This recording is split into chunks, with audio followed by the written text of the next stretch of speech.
A week or two ago, a friend sent me an interesting chart of all the different girls that Leonardo DiCaprio has dated since 1998 and their ages. Please click subscribe to be notified whenever a new video comes out.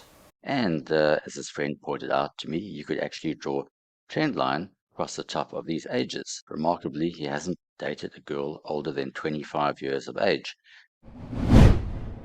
Whenever the price forms a topping turning point like that, that forms a natural resistance level.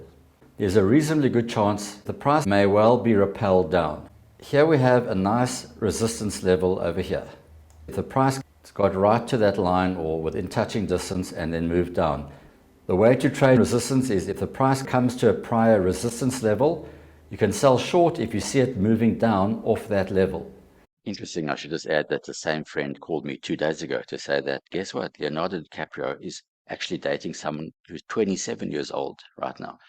There, interestingly, it broke out for one day, came back in, hit it again, came down. So he's actually broken the proverbial trend line. He's broken that 25 level. 27-year-old, maybe he'll break up with her soon and go back to a 25-year-old to retest the trend line. Please don't take this video too seriously. It's purely for fun. But I must say, us technical analysts do sometimes tend to see lines and patterns in the strangest of places. Bye for now.